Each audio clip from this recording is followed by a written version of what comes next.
अस्सलाम वालेकुम स्टूडेंट। ये हम कर रहे थे ऑक्टेट रूल। इसकी एग्जांपल मैं बता रहा था तो उसमें वीडियो हमारी में कुछ इशू आ गया, वो अब मैं इसको यहाँ से कंटिन्यू करूँगा। ऑक्टेट में स्टूडेंट्स एलिमेंट ऑफ ग्रुप 2 और ग्रुप 6 जो हैं वो आपस में बॉन्ड बनाते हैं, तो हमारे पास ऑक्टेट रूल कंप्लीट होता है। क्योंकि ग्रुप 2 के जो एलिमेंट्स हैं उनके आउटर मोस्ट शेल में 2 इलेक्ट्रॉन्स होते हैं और ग्रुप 6 के एलिमेंट्स जो हैं उनके आउटर मोस्ट शेल में 6 इलेक्ट्रॉन होते हैं। तो ग्रुप 2 के एलिमेंट्स डोनेट करते हैं और ग्रुप जो आपके पास 6 है वो क्या करते हैं, एक्सेप्ट करते हैं। इस तरह से ये ऑक्टेट अपना कंप्लीट कर लेते हैं। उसके बाद हमारे पास डुप्लेट रूल आता है।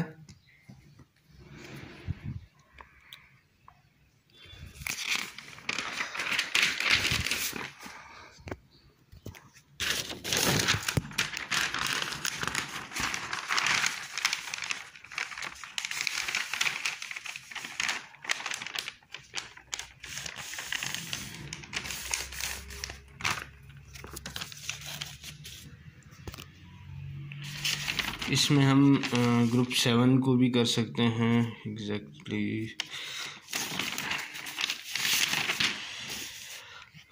इसमें आप ये भी कर सकते हैं MgCl2। This is the best example. MgCl2 आपके पास आ जाएगा, इसको रहना। उसके बाद बच्चों आपके पास आ जाता है duplet rule. Next is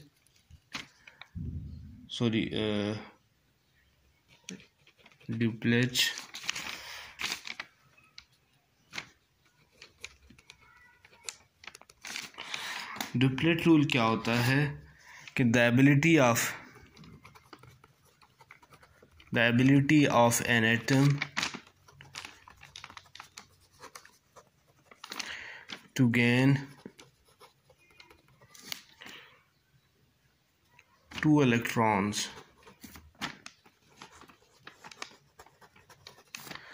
in its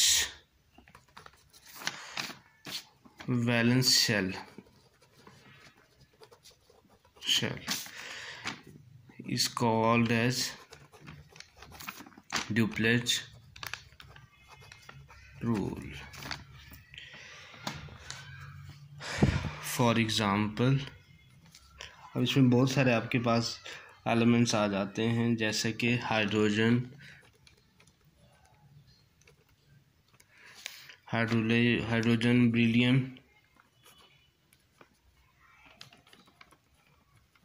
beryllium etcetera. उसके बाद स्टूडेंट्स आपकी बुक में एक एक्टिविटी है, इसी से नीचे 4.1 एग्जाम्पल आप देख लीजिएगा पेज 63 पर। इसमें आपको 3 एलिमेंट्स दिए गए हैं, कार्बन, मैग्नीशियम और फास्फोरस। मैं लिख देता हूँ एग्जाम्पल, इसको प्लीज़ देख लीजिएगा। मैं आपको आइडिया इसका जो बेसिक है वो दे देता हूँ। कार्बन, मैग्नीशियम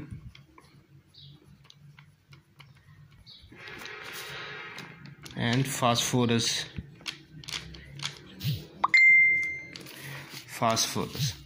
ये बच्चों 3 एलिमेंट्स आपको दिए हुए हैं। इसकी आपने बताना है कि वैलेंस शेल में कितने इलेक्ट्रॉन हैं। अगर आपने पीरियोडिक टेबल को चैप्टर 3 को बेटरली अंडरस्टैंड किया है, इलेक्ट्रॉनिक कॉन्फ़िगरेशन आपको पता है, ग्रुप और पीरियड में जो एलिमेंट्स की अरेंजमेंट है उससे आप फेमिलियर हैं, तो ये कोई प्रॉब्लम नहीं होगा। अब फॉर एग्ज़ाम्पल कार्बन का आपको एटॉमिक नंबर जो है वो 6 है, मैग्नीशियम का 12 है और फास्फोरस का 15 है। तो ये आपने देखना है कि उसमें फर्स्ट शेल में 2 इलेक्ट्रॉन, सेकंड में कितने आ रहे हैं यहाँ पे 4। तो ये किससे बिलोंग करता है, ग्रुप 4 से। ग्रुप नंबर आपने फाइंड आउट करने हैं। फिर उसके बाद ये आपके पास मैग्नीशियम है, यहाँ पे इसके कितने आता है, एटॉमिक नंबर 12 है। फर्स्ट में 2, सेकंड में 8 और थर्ड में कितने आते हैं आपके पास 2। फास्फोरस फर्स्ट में 2, सेकंड में 8 और थर्ड में 5 आ जाते हैं। इस तरह से इसकी अंडरस्टैंडिंग है। ये एक्टिविटी आपने देख लेनी है 4.1।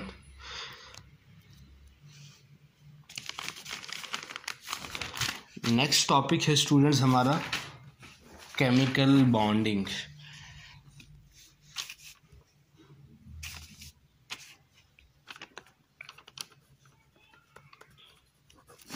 केमिकल बॉन्डिंग, अच्छा ये बात तो आप सब सुन चुके हैं, you are familiar with this term के एटम जो हैं वो क्या करते हैं, आपस में रिएक्ट करते हैं, कंबाइन टुगेदर होते हैं, कुछ नए सब्सटेंसेस बनते हैं। अब इसके बाद की बहुत सारी एग्जांपल्स हैं आपकी डेली लाइफ में, वाटर है, आपकी डिफरेंट प्रोडक्ट्स हैं जो आप डेली यूज़ कर रहे हैं। तो have we ever think about this कि ये कौन सी फोर्सेस हैं जो इनको आपस में कंबाइन किए रखती हैं, इनको बाइंड किए रखती हैं, इनको ऑल टुगेदर रखती हैं स्ट्रक्चर को। इसको हमने स्टडी करना है। सबसे पहले हमें जो केमिकल बॉन्डिंग का कॉन्सेप्ट है वही ये देखना होगा, और उसकी अंडरस्टैंडिंग से पहले आपके माइंड में ये होना चाहिए कि एटम क्या करते हैं, कंबाइन करते हैं डिफरेंट सब्सटेंसेस बनाने के लिए। पहली बात क्या है कि atom combines to form different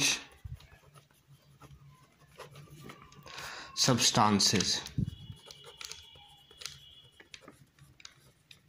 क्या करते हैं, एटम कंबाइन करते हैं डिफरेंट सब्सटेंसेस बनाने के लिए।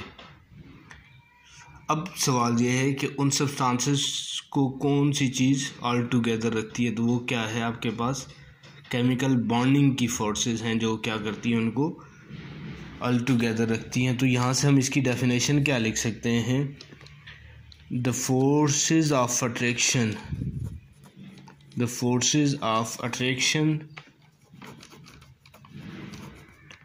attractions that hold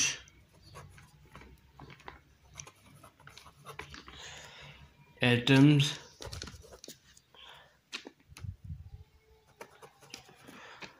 together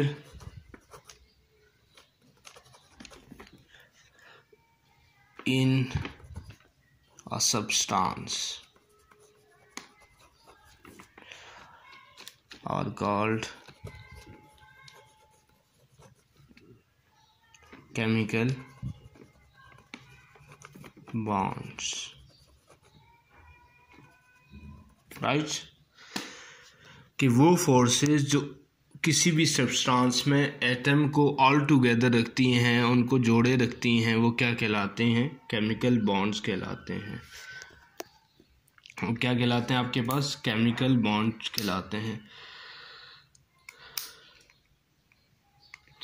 basically students आपने नेचर देख ली, बॉन्डिंग के लिए क्या है, यहाँ एक एटम जो कि आपके पास क्या करता है, लूज़ करता है इलेक्ट्रॉन, तो दूसरा क्या करता है, गेन करता है। और वो गेन और लूज़ करके अपने आप को क्या करना चाहते हैं, स्टेबल करना चाहते हैं। अपनी जो इलेक्ट्रॉनिक कन्फिग्रेशन है वो इनर्ट गैसेस या नोबल गैसेस या ज़ीरो ग्रुप एलिमेंट्स की तरह करना चाहते हैं। अब इलेक्ट्रॉनिक स्ट्रक्चर ऑफ एटम को आप देखें तो उससे क्या आपको आइडिया होता है कि ये फोर्सेस कौन सी हैं जिन्होंने इनको ऑल टुगेदर रखा हुआ। वो फोर्सेस आपके पास क्या हैं, केमिकल बॉन्डिंग की फोर्सेस हैं। अब सिर्फ पीरियोडिक टेबल में अगर आप देखते हैं तो नोबल गैसेस के अलावा तमाम एलिमेंट्स ऐसे हैं जिनके अंदर ये टेंडेंसी है, they have tendency to lose और गेन इलेक्ट्रॉन्स। सिर्फ नोबल गैसेस जो हैं आपके पास वो क्या हैं, वो इनर्ट हैं। मींस कि नोबल गैसेस के अलावा तमाम एलिमेंट्स को आप कह सकते हैं कि वो किसी न किसी सूरत में लूजिंग और गेन ये अटेंड करते हैं इलेक्ट्रॉन्स को। Okay, thank you.